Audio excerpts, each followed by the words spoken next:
তো আমরা শুরু করি আজকের ক্লাস। যাদের হয়েছে তারা মিলিয়ে নাও, যাদের হয়নি তারা দেখে নাও। 6 পর্যন্ত বোধহয় আমাদের আগের দিন হয়েছিল, আজকে 7 থেকে হবে।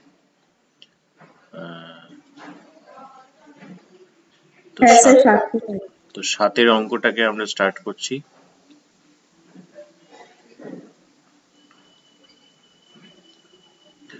নাম্বার 7 কি বলছে? একটা বৃত্তে দুটি জ্যা এ বি এসি পরস্পর লম্ব। তাহলে আমাকে একটা বৃত্ত আঁকতে হচ্ছে, তার দুটো জ্যাকেও আঁকতে হচ্ছে যারা পরস্পর লম্ব।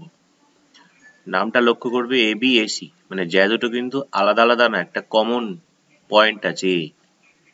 তাহলে আমাকে আঁকতে গেলে সেরকম ভাবে আঁকতে হবে। ধরা যাক এটা এ বি, এটা এসি।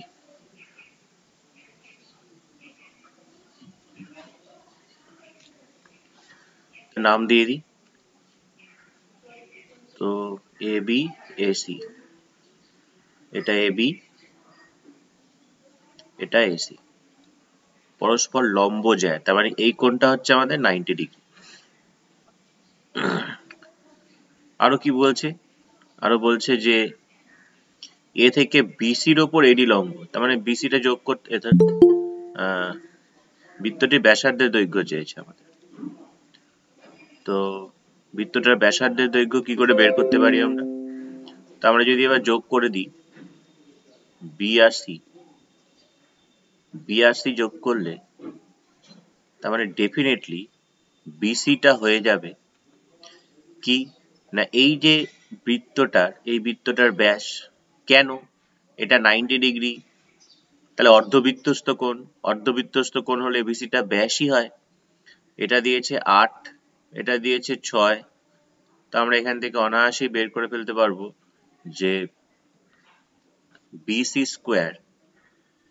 তাহলে প্রথমে এখানে লিখি, যেহেতু angle BAC is equal two 90 degree, তাহলে সুতরাং বিসি হলো ব্যাস। থিওরেম তাই বলে আমাদের। তাহলে সমকোণী ত্রিভুজের আবার অতিভুজ স্কোয়ার সমান সমান বাকি দুটোর বাহুর বর্গের যোগফলের সঙ্গে সমান হয়। এটা হচ্ছে 64 আর 36, যোগ করলে কত হয়? 100। তার মানে এখান থেকে আমরা বলতে পারি BC is equal to 10 centimetre. তাহলে বিসিটা তো ব্যাস চেয়েছে, ব্যাসার্ধ, তাহলে লিখে দিই, সুতরাং ব্যাসার্ধ হচ্ছে 5 সেন্টিমিটার। ঠিক আছে, দরজাটা বন্ধ করে দাও না।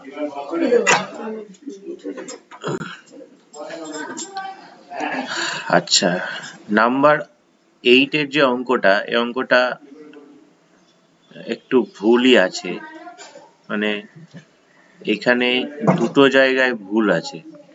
একটা 63 হলে এখানে 27 হওয়া উচিত, আর এখানে 47-এর জায়গায় 17 হওয়া উচিত, তবে কি অঙ্কটা হবে। তাই অঙ্কটাকে আমি করাচ্ছি না, অঙ্কটাকে আমি ছেড়ে যাচ্ছি। চলে আসছি নাম্বার 9-এ। নাম্বার 9, একটা লম্ব বৃত্তাকার শঙ্কুর আয়তন ভি ঘন একক, ভূমিতলের ক্ষেত্রফল এ বর্গ একক, উচ্চতা এমনি ক্যাপিটাল এইচ দিয়েছে, তাহলে এইচ বাই ভি এর মান কত? তো আমরা যদি ওই শঙ্কুটার ব্যাসার্ধ যদি আর একক ধরি, উচ্চতাটা দিয়ে দিয়েছে ক্যাপিটাল এইচ, তাহলে আয়তন যেটা হয় ভি ইজ ইকুয়াল টু কি হবে? 1/3 পাই আর স্কোয়ার ইন্টু এইচ। ভূমিতলের ক্ষেত্রফল, শঙ্কুর ভূমিতলের ক্ষেত্রফলটা কি হবে? শঙ্কুর ভূমিতলটা নিশ্চয়ই একটা বৃত্ত হয়, আমরা জানি। তাহলে ভূমিতলের ক্ষেত্রফল মানে বৃত্তের ক্ষেত্রফল, বৃত্তের ক্ষেত্রফল মানে কত? পাই আর স্কোয়ার। তাহলে আমাকে ফাইন্ড আউট করতে বলেছে AH বাই V, ভ্যালুগুলোকে বসিয়ে দিই। AH বাই V, তাহলে কত হবে AH বাই V? না তো A বলতে আমাদের এখানে কত আছে? A বলতে আছে আমাদের পাই আর স্কোয়ার, H বলতে তো H, V বলতে আছে 1/3 পাই আর স্কোয়ার H। তো সবগুলোই কেটে যায়, এই পাই আর স্কোয়ার H, পাই আর স্কোয়ার H কেটে যায়, 1/3, এখানে কিছু না থাকে মানে 1 আছে, তাহলে ভগ্নাংশের নিয়ম অনুযায়ী এটা ভ্যালু কত পাচ্ছি আমরা? ভ্যালু পাচ্ছি 3। নাম্বার 10, দুটি আয়ত ঘনের মাত্রাগুলি, মাত্রা মানে দৈর্ঘ্য প্রস্থ উচ্চতা, এটা যথাক্রমে এত এত এত এত এত এত একক। আরো কি বলছে? বলছে যদি আয়ত ঘন দুটির আয়তনও সমান হয়, তাহলে মাত্রা যদি দেওয়া থাকে, তাহলে প্রশ্নানুসারে আমরা কি লিখতে পারি? আয়তন সমান। আর আয়তনটা পাওয়া যায় কি করে? আয়তনটা তো পাওয়া যায় তাদের যে মাত্রাগুলো আছে সেই তিনটে মাত্রার গুণ। কে দৈর্ঘ্য, কে প্রস্থ, কে উচ্চতা সে আমার জানার দরকার নেই, কিন্তু যে কোনো একটা দৈর্ঘ্য হবেই, যে কোনো একটা প্রস্থ হবেই, যে কোনো একটা উচ্চতা হবেই, তাদেরকে গুণ করে দিলে আয়তনগুলো সমান হয়ে যাচ্ছে। যদি ক্যান্সেল করি আমরা, 8 2 × 16, এদিকে 4 4 16, তাহলে আমাদের পড়ে থাকে 2h - 1 = 6। তাহলে এখান থেকে 2h = 7, তাহলে h = 7/2 বা 3.5 বা 3 পূর্ণ 1/2, যা খুশি লিখতে পারি, কোনো অসুবিধা নেই। বোঝা গেল আশা করি। না বুঝতে পারলে কিন্তু আনমিউট করে বলবে। 11, tan 35 degree tan 55 degree is equal to sin A। তাহলে বলেছে এর ন্যূনতম ধনাত্মক মানটা নির্ণয় করো। তো এই জাতীয় অঙ্কগুলো থাকলে আমরা জানি যে 35 55 যোগ করলে 90। এই যে আমি যে অঙ্কটা ভুল কথা বলে এলাম না আপাতত, এখানে এটা যোগ করলে 90 হওয়া উচিত। 63 আর 17 যোগ করলে 80 হয়, 47 আর 73 যোগ করলে অ্যাকচুয়ালি মানে 11 হলে তাও একটা নিয়ে ভাবতাম, কিন্তু 10 বলে তাই অঙ্কটাকে বলে দিচ্ছি ভুল। 11 হলে তাও ভাবতাম অঙ্কটাকে নিয়ে। তো এনিওয়ে, tan 35 থাকলো, এখানে tan থাকলো 55, পার্টিকুলারলি 55কে আমরা কি লিখতে পারি? 90 - 35 is equal to আমাদের sin A, যেমন আছে আছে। তাহলে এখান থেকে আমরা কি বলতে পারি? tan 35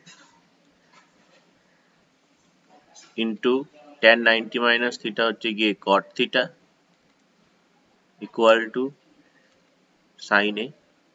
তাহলে tan 35 cot 35 তো 1 হয়ে যায়, তাহলে 1 is equal to sin A আমাদের 1 sin এর কত ভ্যালু? sin 90। তাহলে আমরা এখান থেকে বলতে পারি A is equal to 90।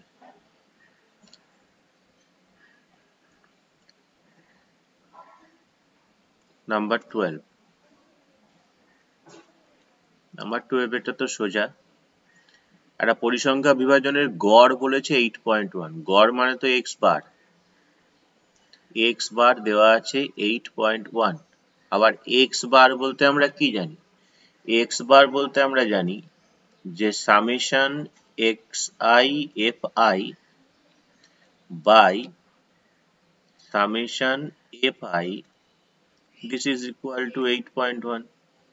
Summation x fi xi কত দিয়েছে ওরা? সামেশন fi xi দিয়েছে 132 plus 5k, এখানে বসিয়ে দিই 132 plus 5k by summation fi দিয়েছে 20, বসিয়ে দিলাম, is equal to 8.1।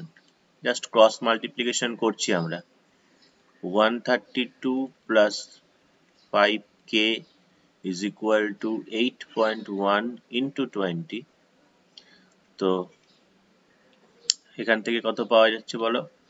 5k is equal to, এটা গুণ করলে হচ্ছে 2 × 2 8 2 × 16 162 থেকে 132 বাদ দেওয়া হচ্ছে, হ্যাঁ তাহলে 5k ইজ ইকুয়াল টু 30, তাহলে k ইজ ইকুয়াল টু 6। আমাকে কি চেয়েছে? আমাকে k এর মানই চেয়েছে, তাহলে k এর মান হয়ে গেল 6। বোঝা গেল নিশ্চয়ই? তো আমরা এবার যেটা করব সেটা হচ্ছে, আমি 5-এর ইনফ্যাক্ট পরের পেজের অঙ্কগুলোকে আমি পাঠাচ্ছি, তোমরা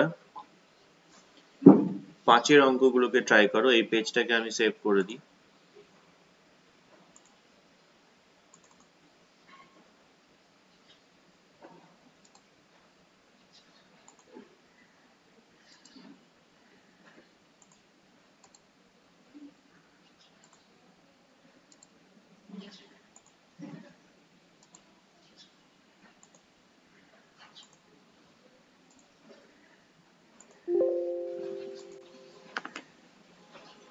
নেক্সট পেজে যাই। নেক্সট পেজে তোমরা এখন ট্রাই করবে হচ্ছে 5-এর গুলো। 5-এর যে দুটো অঙ্ক আছে, শুধু 5-এর দুটো না, 5, 6, 7, 8 এই অঙ্কগুলোকে এখন ট্রাই করো তোমরা।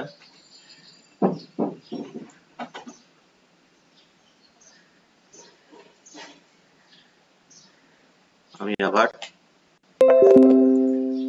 15-20 মিনিট পর তোমাদের সঙ্গে আসছি।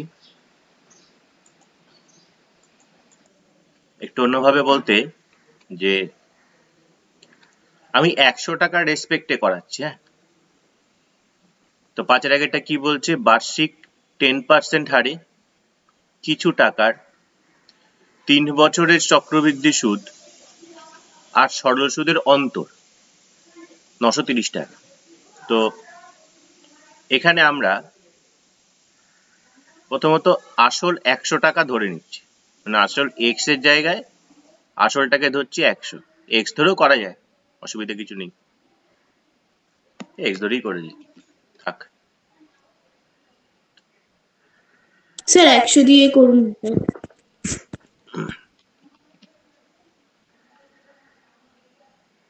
ওকে, তাহলে আসল 100 টাকা। তাহলে আসল যদি 100 টাকা হয়, তাহলে 3 বছরের সমূল চক্রবৃদ্ধি কত হবে? তাহলে সুতরাং 10% হারে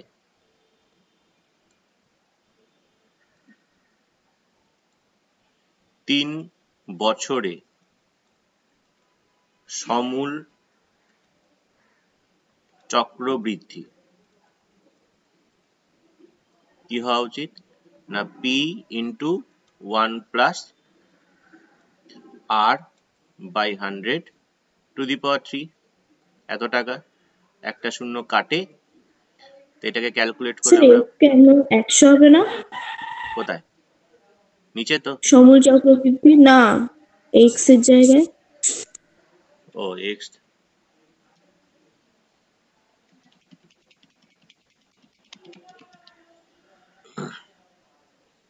প্রথমে x লিখেছিলাম তো তাই x দিয়েছি। 100 into 1 plus r by 100 to the power 3, একটা করে শূন্য গেল। তাহলে এখানে কত থাকছে আমাদের? এখানে থাকছে হচ্ছে 100, নিচে 10-এর হোল কিউব, নিচে 10-এর হোল কিউব মানে 100 1000 হয়ে যাবে। এখানে 10 প্লাস 1 11, 11-এর হোল কিউব হচ্ছে 1331। দুটো শূন্য, দুটো শূন্য গেলে একটা থাকে, তার মানে এটা হচ্ছে 133.10 টাকা। এটা হচ্ছে সমূল চক্রবৃদ্ধি। তাহলে সমূল চক্রবৃদ্ধি যদি 133.10 হয়, তাহলে এখান থেকে আমরা বলতেই পারি, সুতরাং চক্রবৃদ্ধি সুদ, চক্রবৃদ্ধি সুদটা তাহলে কত বেরোলো 3 বছরের? 133.10 থেকে যদি 100 বাদ দিয়ে দিই, সমান থাকে হচ্ছে 33.10 টাকা। বেশ, আচ্ছা সরল সুদ কত হচ্ছে ওই টাকাটারই। সরল সুদের তো আমরা সূত্র জানি, পি আর টি বাই 100, 100 গেল সমান সমান 30 টাকা। তাহলে আমাদের 100 টাকার নিরিখে যদি 100 টাকা আমরা ধরি, তাহলে তার সাপেক্ষে ওই 100 টাকাটার 3 বছরের চক্রবৃদ্ধি সুদ হচ্ছে 33 টাকা 10 পয়সা, 100 টাকাটা 3 বছরের সরল সুদ হচ্ছে 30 টাকা। তাহলে আমাদের তরফ থেকে যে সুতরাং চক্রবৃদ্ধি সুদ ও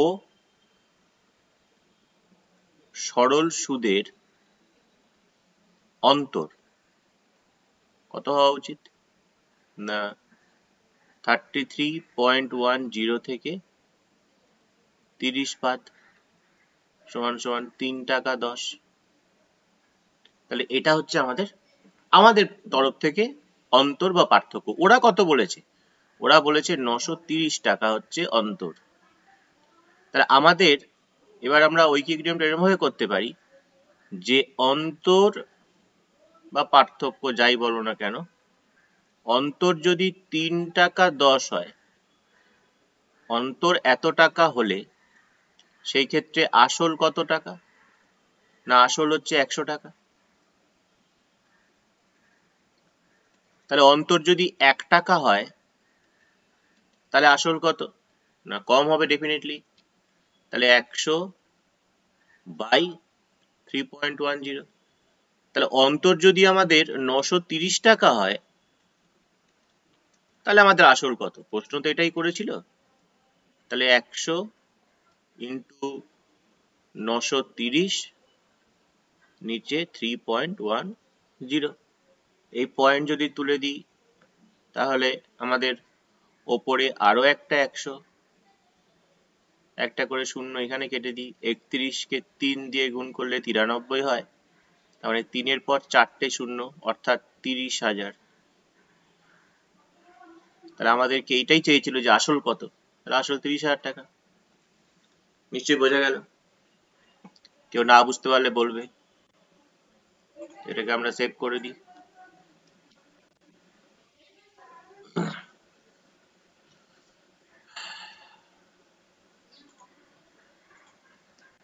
আবার 5-এর এই 2 নম্বরটাকে তুলে নিয়ে যাই।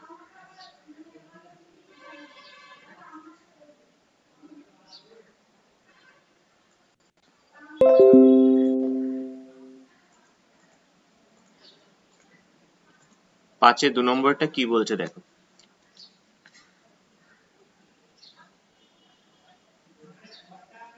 যাদের হয়েছে তারা মিলিয়ে নাও, আর যাদের হয়নি তারা দেখে নাও। এ বি সি যথাক্রমে 6,000 টাকা, 5,000 টাকা, 10,000 টাকা দিয়ে একটা ব্যবসা আরম্ভ করলো এই শর্তে। শর্তটা কি? এ ব্যবসা পরিচালনা করবে, এর জন্য একে মোট লাভের 3/20 অংশ দেওয়া হবে। মোট লাভের 3/20 অংশ দেওয়া হবে, বাকি লাভ মূলধনের অনুপাতে 3 জনে ভাগ করে নেবে। দিয়ে বলছে সি বি অপেক্ষা 391 টাকা বেশি পেলে মোট কত টাকা লাভ হয়েছিল। এই মোট কত টাকা লাভ হয়েছিল এটা হচ্ছে আমাদের প্রশ্ন। তো যেহেতু এখানে 3/20 মানে 20 ভাগের 3 ভাগ, তা আমরা এখানে ধরে নিচ্ছি যে ধরি, মানে ক্যালকুলেশনটাকে একটু ইজি করার জন্য, আহামরি কিছু হবে না, ধরি মোট লাভ হচ্ছে 20x টাকা ধরে নিলাম।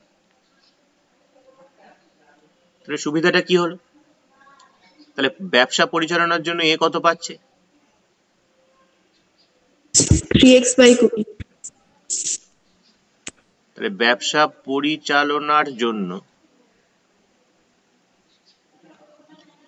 এ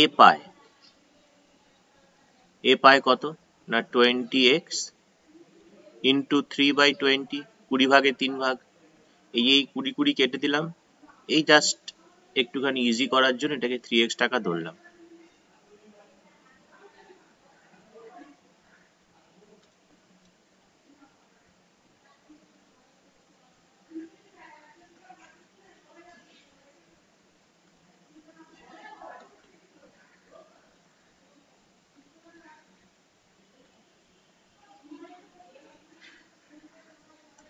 তাহলে বাকি থাকে কত? তাহলে বাকি লভ্যাংশ থাকে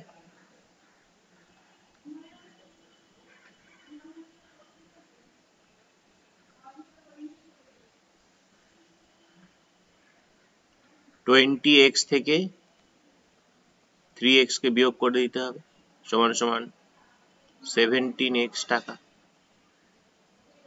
বেশ, এই যে টাকাটা, এই যে বাকি লাভ এবার মূলধনের অনুপাতে ভাগ করা হচ্ছে, তাই মূলধন অনুপাতটা বের করি।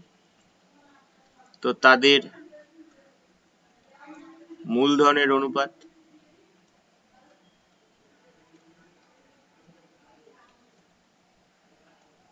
সেটা কত হচ্ছে না, তো 6000 ইস্টু 5000 ইস্টু 10000, তিনটে করে শূন্য সবার থেকে চলে যায়, 6:5:10। এবার আমাকে জাস্ট বি আর সিটা বের করতে হবে, এরটা দরকার নেই। তাহলে এই যেটা লাভ হলো, তাহলে বাকি লভ্যাংশ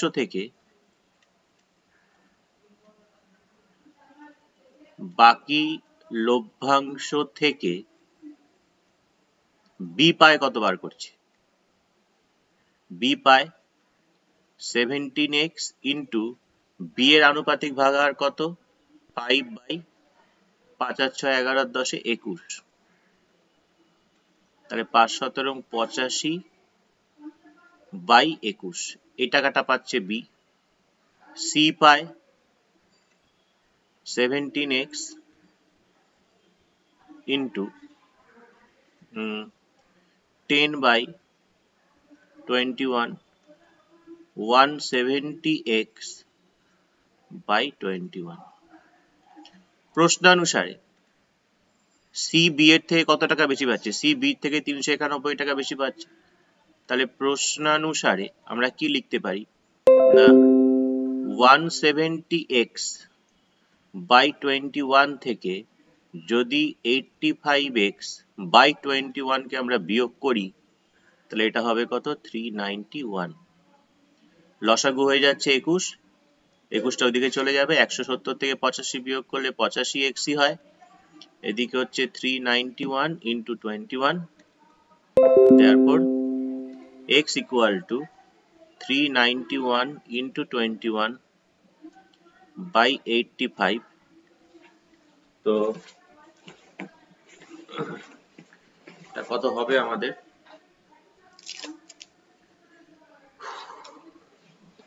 এক মিনিট বাবারে,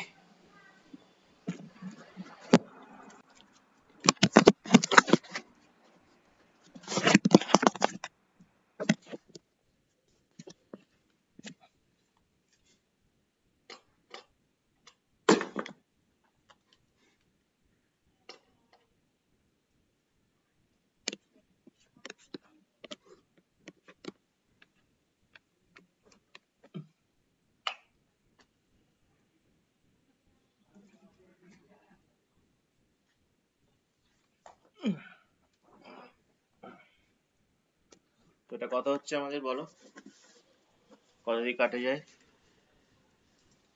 17 দিয়ে কাটাকুটি করা যায়।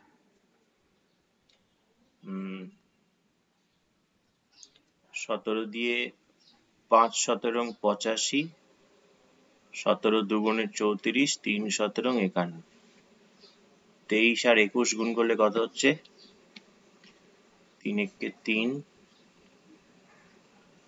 3 দুগুণে 6 8, 2 দুগুণে 4, 483/5। তাহলে x এর মান পেলাম এটা। x তো ধরিনি আমরা, ধরেছি মোট লাভ চেয়েছে আমাদের, মোট লাভ তো আমরা 20x ধরেছি, তাহলে এখানে লিখে দিই, সুতরাং মোট লাভ 20x মানে 483। এই গুণটা একটু দেখে নিই তো সবাই, 23 এর সঙ্গে 21 গুণ করলে ওটা হয় নাকি, বা যাদের হয়েছে 5 দিয়ে হচ্ছে 4, তাহলে 3 4 12, 2 হাতে 1, 4 32, 33 হাতে 3, 4 4 16 আর 3 19, 1932 টাকা। কি মিলেছে যাদের হয়েছে তাদের সঙ্গে আনসার? হ্যাঁ স্যার, হ্যাঁ স্যার মিলেছে। ওকে, তো এটাকে আমরা সেভ করে নিই। নেক্সট,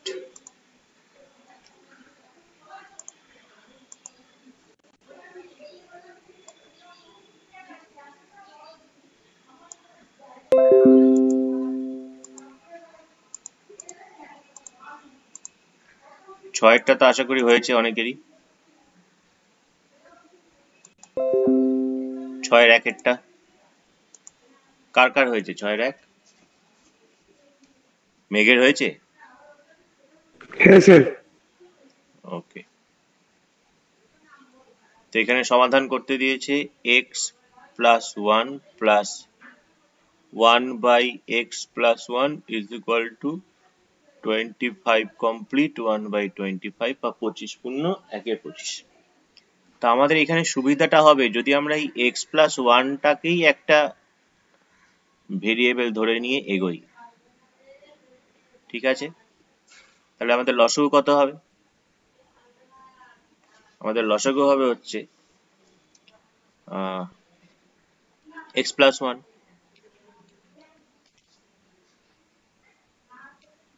আমাদের লসাগু হবে x প্লাস 1। তাহলে এখানে কত হওয়া উচিত? x প্লাস 1 এর হোল স্কোয়ার প্লাস 1, এখানে 25 পূর্ণ 1/25ই থাক। যদি কোনাকুনি গুণ করে দেওয়া যায়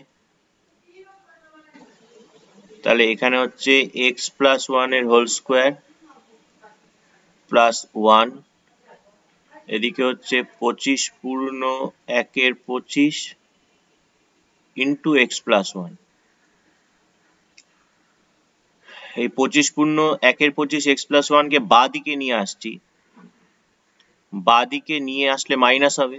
আর এই 25 পূর্ণ 1/25 কে আমরা এই জিনিসটা লিখতে পারি, আমি আগেও বলেছিলাম বারবার করে, যে এটা লেখা যায় প্লাস 1 ইকুয়াল টু 0।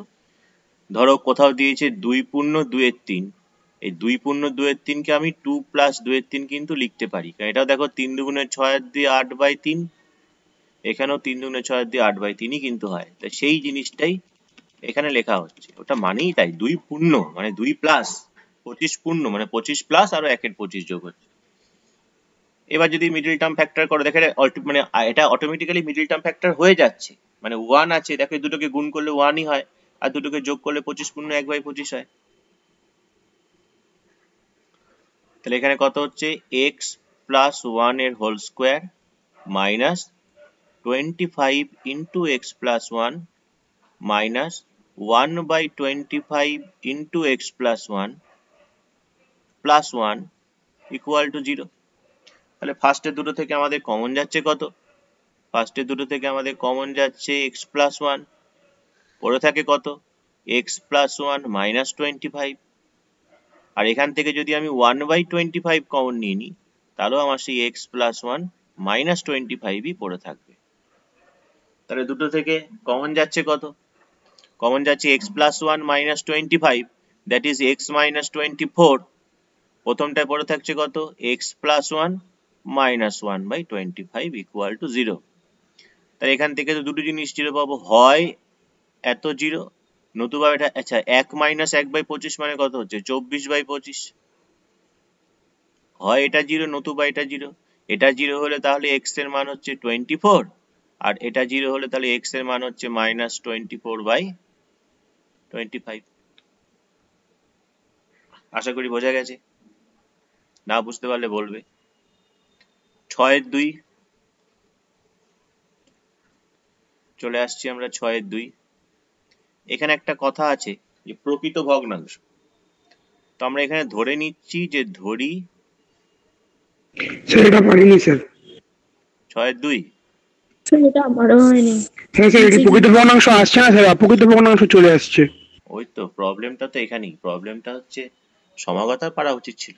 এই অঙ্কটা সমাগতা অনেকবার দেখিয়েছিল আমাকে, অনেকবার বলেছিলাম, তারপরেও সমাগতা সেই একই জায়গায় ভুল হচ্ছে। দেখ আমি যেখানটা লিখবো সেখানেই সমাগতা ভুল হচ্ছে। প্রথম কথা হচ্ছে যে প্রকৃত ভগ্নাংশ বলতে কি বোঝায়? স্যার হর গ্রেটার দেন লব। হর বড়। লব ছোট হর বড়, এটা তো প্রকৃত ভগ্নাংশ। তাই যদি প্রকৃত ভগ্নাংশটা x হয় তাহলে অনন্যক কত হবে? 1/x। অনন্যক হচ্ছে 1/x। তাহলে কে বড় এই দুটোর মধ্যে? Sir 1/x। তাহলে 1/x যদি বড় হয় তাহলে এখানে অন্তর বলেছে, কিন্তু অন্তর 9/20। ও স্যার, এটা তো 1/x মাইনাস x করতে হবে। এইখানেই ভুল হয়েছে সবার, তার জন্যই হয়নি। তাহলে অ্যাকর্ডিং টু কোশ্চেন ওই x minus one by x করলে অঙ্ক হবে না। যেহেতু এটা অনুন্নক, অনুন্নকটা বড়, অন্তর বলেছে, অন্তর মানে তো বড় থেকে ছোটর বিয়োগ, এবার অনায়াসই হবে, হবে না কেন? আর সমকতা মনে করে দেখ, এখানেই ভুল করেছিলিস আগেও, এখনো সে এখানেই ভুল করেছিস। তাহলে 1 minus x square is equal two 9/20, কোনাকুনি গুণ করলে 9x equal to 20 minus 20x square. তাহলে এদিকে আসছে হচ্ছে 20x square plus 9x minus 20 equal to 0। তো এটা কত হয় করে দেখতে হবে, উপায় নেই। সম্ভবত 25 আর 16, 25 আর 16 হবে। তো 20x square plus 25x minus 16x minus 20 equal to 0। এখান থেকে কমন যাচ্ছে 5x, পরে থাকছে 4x প্লাস 5 মাইনাস 4 কমন নিলে 4x প্লাস 5 ইকুয়াল টু 0।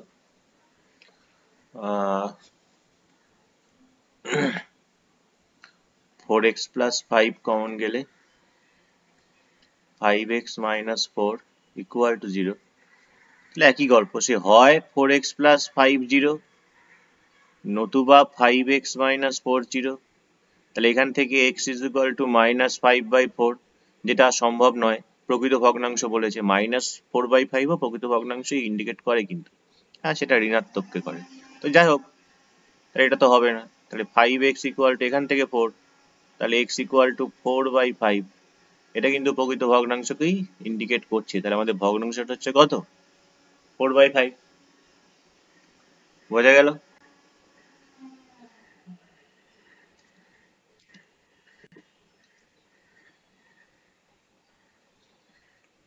গেল নাম্বার 6। আচ্ছা, বাকিগুলোকে তুলে নিয়ে যাই পরের পেজে।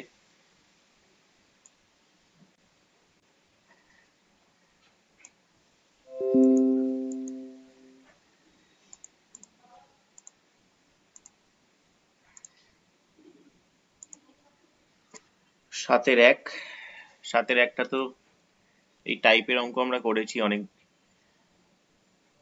একটু খাটতে হয় বেশি। এখানে আমাদের দেওয়া আছে x is equal to 2√15 by √5 by √5 plus √3 দিয়ে আমাকে যেটার ভ্যালু বার করতে দিই সেটার দিকে তাকাও। দেখো একটা যোগ ভাগ প্রক্রিয়ার মতো ব্যাপার আছে না, উপরে x plus √5 x minus √5 x plus √3 x minus √3। তাহলে এই দুটো জিনিসকে আমরা এখান থেকে নিয়ে আসছি। সরাসরি x এর মান বসিয়ে অঙ্ক করা যায়, করা যায় না যে তা নয়, কিন্তু আমরা এইখান থেকে দুটো জিনিসকে ভাগ করে নিচ্ছি। একটা করছি হচ্ছে যে এই যে 2√15 যেটা আছে, তো √15 কে আমরা কি লিখতে পারি? √15 কে তো আমরা √5 ইন্টু √3 লিখতেই পারি, নিচে আমাদের যেমন থাকার থাকলো। এইখান থেকে আমরা দুটো ভ্যালু লিখছি, একটা লিখছি x বাই √5, এই যে √5টা, সেই √5টা চলে আসছে কোথায়? x এর নিচে, x বাই √5, এখানে থাকবে হচ্ছে আমাদের 2√3 বাই √5 প্লাস √3। এটাও যেমন লিখতে পারি, তেমনি এখান থেকে আবার এইটাও লিখতে পারি, যে আবার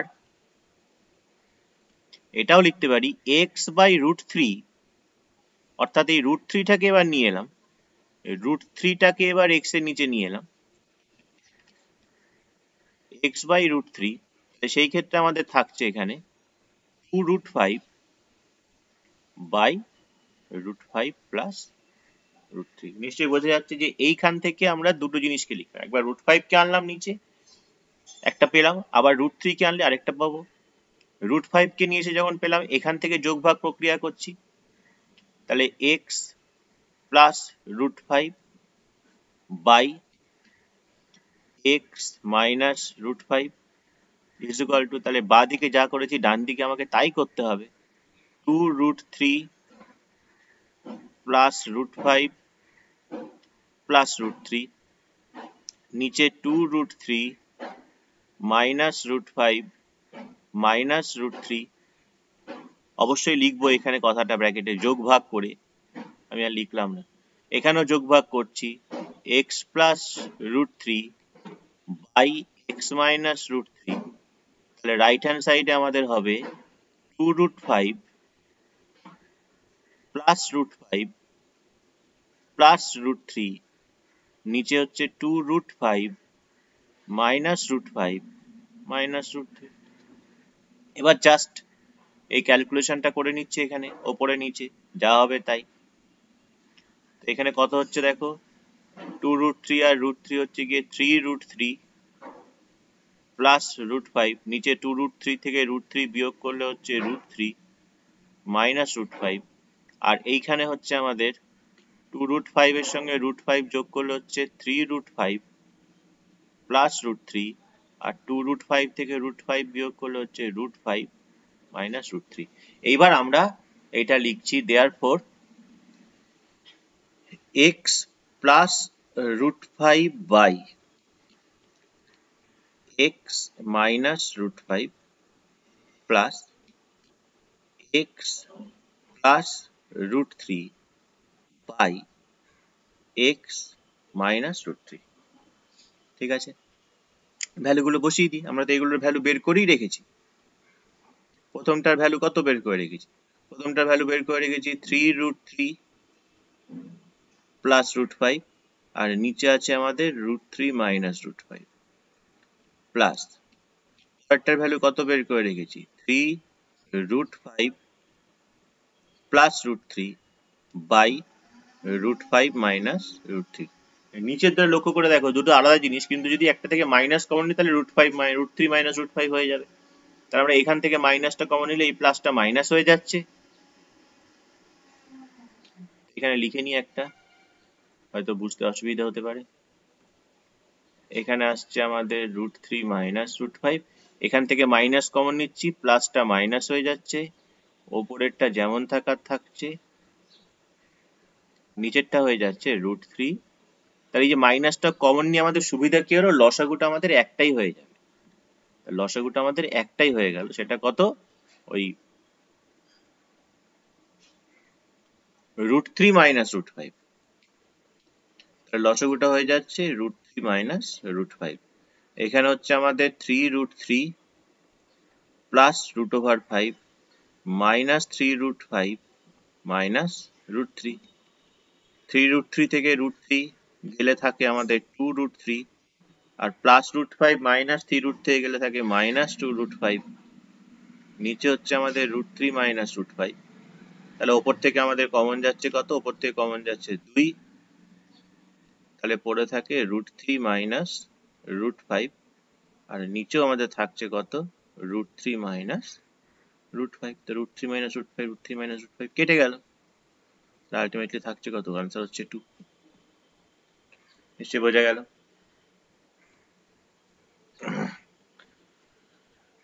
সাতের 2 হয়েছে কারোর?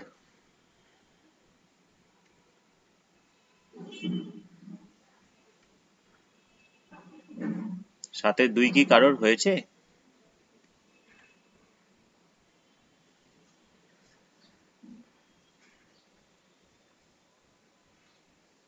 হলেও বলো, না হলেও বলো। না স্যার হয়নি। না স্যার হয়নি। স্যার হয়নি। জয়িতা কি হ্যাঁ না না? হয়নি স্যার। না ওকে, হয়নি স্যার। মেঘ, সৌনভ? না স্যার এটা হয়নি।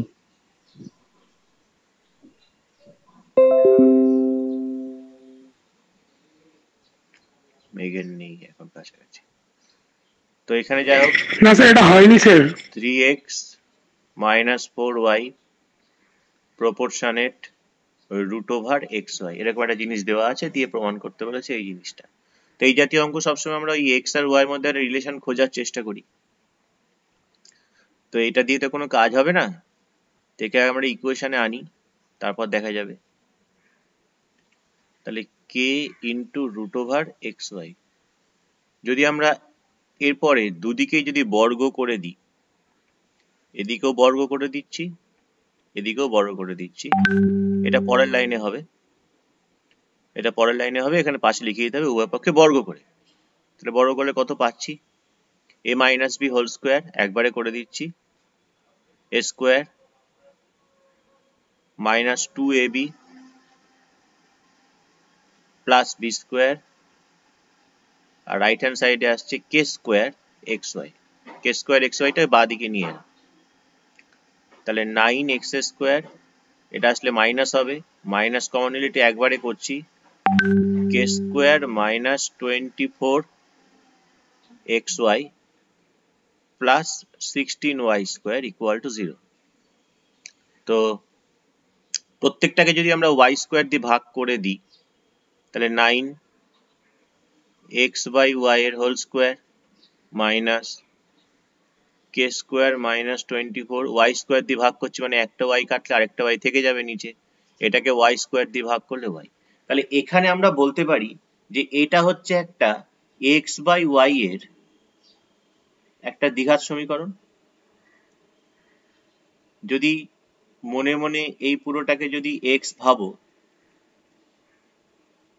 তাহলে কি x square ax square bx plus c, এরকম ভাবে জিনিসটা আসবে। এখান থেকে আমরা শ্রীধর আচার্য অনুযায়ী কি লিখতে পারি, x equal to minus b, minus b মানে মাইনাস মাইনাসে প্লাস হয়ে যাবে, k square minus 24 plus minus root over b square, মাইনাসটা প্লাস হয়ে যাবে মানে কে স্কোয়ার মাইনাস 24 এর whole square minus 4 into a into c divided by 2 into a. তো আমাদের অত কিছু দেখার দরকার নেই, রাইট হ্যান্ড সাইডে যেটা আছে সব তো কনস্ট্যান্ট, কে তো কনস্ট্যান্টই ধরা আছে আমাদের, 24 16 সবই কনস্ট্যান্ট। তাহলে এন্টায়ার জিনিসটাকে আমরা একটা কনস্ট্যান্ট ধরতে পারি, টোটালটাকে একটা কনস্ট্যান্ট ধরি, এম ধরি, তাহলে আমাদের কাজ মিটে গেল। তাহলে x equal to m y. এবার আমাকে যেটা প্রমাণ করতে দিয়েছিল x square plus y square proportionate x y, তো আমরা এবার কি লিখছি যে x square plus y square proportionate x y প্রমাণ করতে, মানে by x y equal to কত বেরোচ্ছে সেটা আমরা দেখবো। তো এক্স স্কোয়ার বলতে এখানে আমরা লিখতে পাচ্ছি m square y square plus y square, এখানে এম ওয়াই ইন্টু ওয়াই মানে এম ওয়াই স্কোয়ার, ওপর থেকে ওয়াই স্কোয়ার কমন, পড়ে থাকে এম স্কোয়ার প্লাস 1, নিচের থেকে নিচে তো আছে m y square, y square গেল, আলটিমেটলি এটা ধ্রুবকই পাচ্ছি আমরা। এটা যদি আমরা ধ্রুবক পাই তাহলে আমরা কি লিখতে পারি, therefore x square plus y square proportionate, এটা দিয়েছে প্রমাণ করতে আমাদের। বুঝতে অসুবিধা আছে কারোর? বুঝতে অসুবিধা থাকলে বল। না না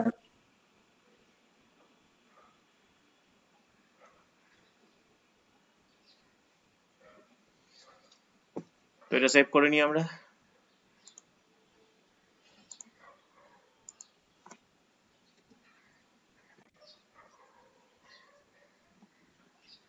নেক্সট অঙ্ক দুটোকে তুলে নিই।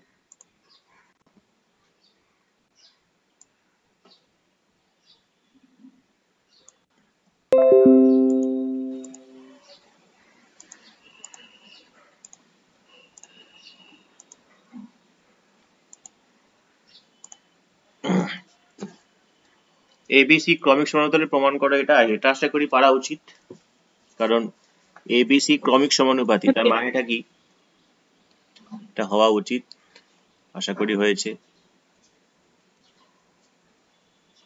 যারা বাড়িতে করছে, যারা বাড়িতে করছে না তাদের হবে না।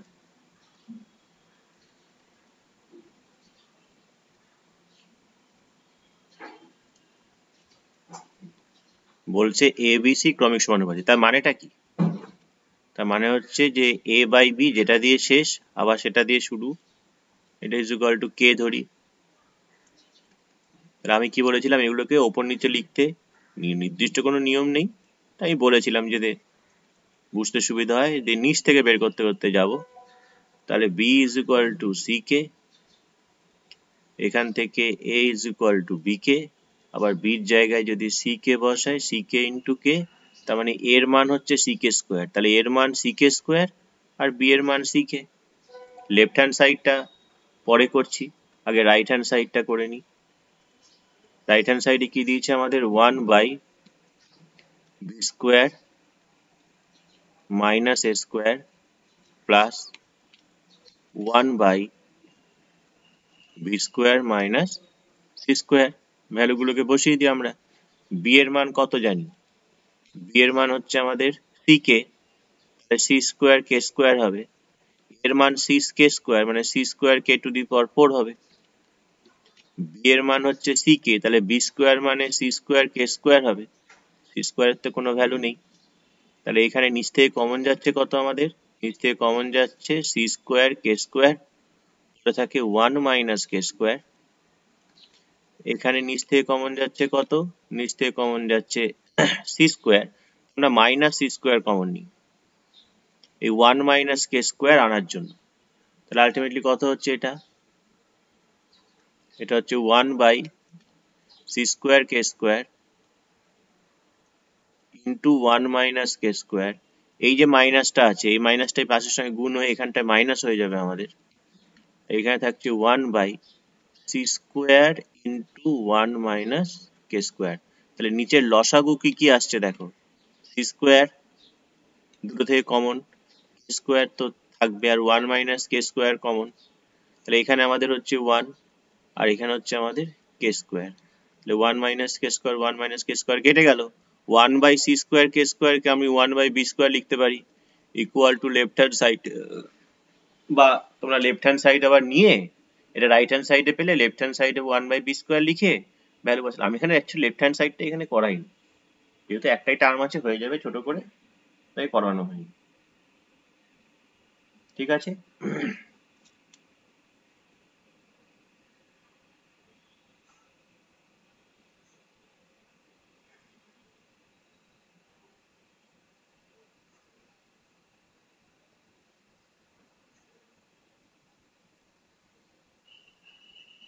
আচ্ছা রইল বাকি লাস্ট ওয়ান।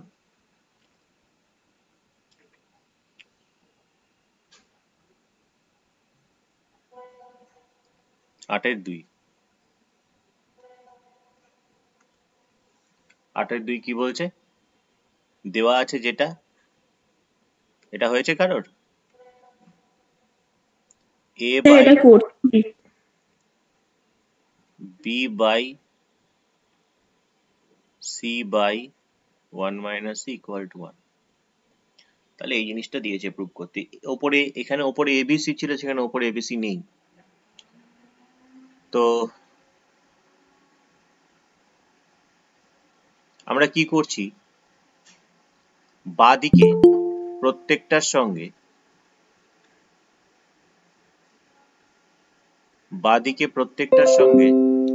একটা করে 1 কে যোগ করে দিচ্ছি।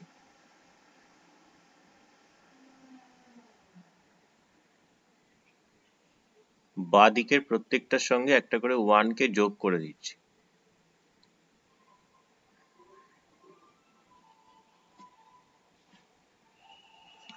a বাই 1 মাইনাস a,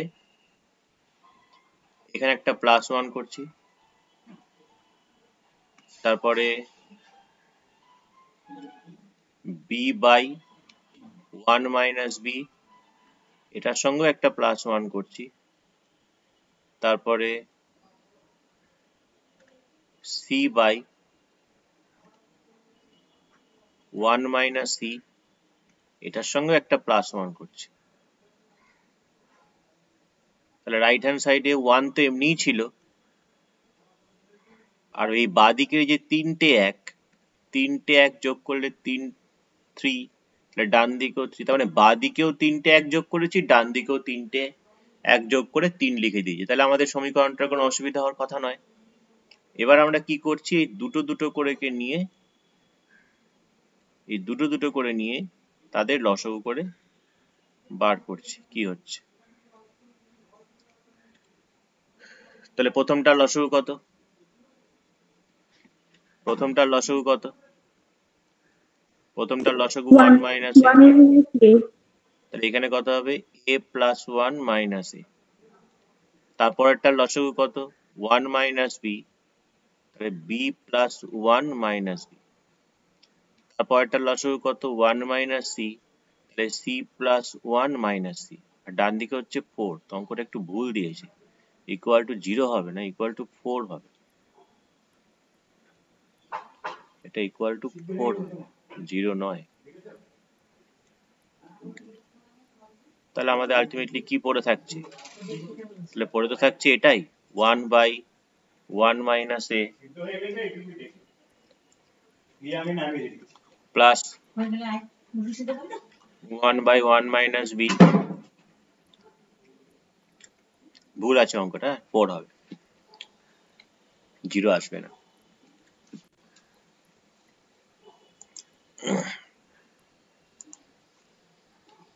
তো এই গেল আমাদের 8 পর্যন্ত। 9 তো কি থাকে আমরা জানি, তো আশা করি 9 গুলো আমাদের হয়ে যাবে।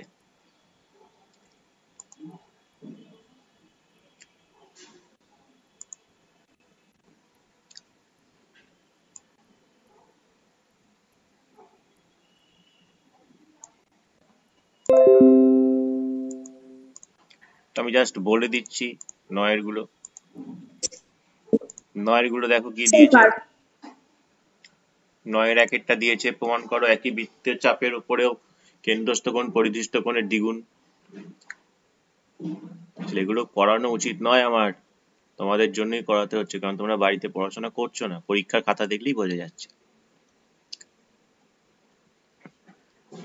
নিজেরা তৈরি হয়ে থাকো, কি হচ্ছে না হচ্ছে, কবে কি হবে না হবে সেসব ভেবে লাভ নেই, আমাকে প্রস্তুত হয়ে থাকতে হবে। নিজের প্রস্তুতি কিন্তু নিজের কাছে, আর সেটা কিন্তু হচ্ছে না, অন্তত পরীক্ষার খাতা সেটা বলছে না। পরীক্ষার খাতা সবারই দেখা হয়েছে, অনেকদিন আগেই দেখা হয়ে গেছে। আসলে আমি কি বলবো, ছবি তুলে পাঠাতে পারিনি, একজনকেই পাঠিয়েছি, যার মনে হয়েছে যে না বাড়িতে পড়াশোনা করছে তাকেই পাঠিয়েছি, আর বাকি কারোর খাতাই পাঠাইনি, এবং তাকে অনেকদিন আগেই পাঠিয়েছি খাতা। তো যাই হোক, একই বৃত্তচাপের উপর কেন্দ্রস্থ কোণ পরিধিস্থ কোণের দ্বিগুণ, তাহলে একই বৃত্তচাপের উপরে যদি ধরা যাক যে এপিবি বৃত্তচাপ, এই বৃত্তচাপটার উপরে কেন্দ্রস্থ কোণ এওবি পরিধিস্থ কোণ এসিবি, তাহলে আমাদের প্রমাণ করতে হয় এ ও b is equal to 2 into acb. আগের দিন এটা ছিল ওই পার্টিকুলারলি নাম দিয়ে বলে দিয়েছিল, মনে করে দেখো, একই প্রমাণ দিয়েছিল, নাম দিয়ে বলে দিয়েছিল। এখানে যেমন আমি আমাদের ইচ্ছে মতো নাম দিতে পারছি, আমি এবিসি দিয়েছি, কেউ এমএন ও পি যা খুশি দিতে পারো। তা আগের দিনকে যেটা করা ছিল পার্টিকুলারলি ওরা বলে দিয়েছিল এই বৃত্ত, তার এ কেন্দ্র, এরকম একটা বলে দিয়েছিল। তো এটা প্রমাণ করতে হয় কি করে আমরা জানি, আমরা পারবো আশা করি, তবু আমি বলে দিচ্ছি। যেটাকে প্রমাণ করতে গেলে আমাকে একটা অঙ্কন করে নিতে হয়, সিও কে যুক্ত করে বর্ধিত করে দিলাম। এই অঙ্কনটা অনেকে ভুল লিখেছে, সিও কে যুক্ত করে বর্ধিত করলাম ডি পর্যন্ত।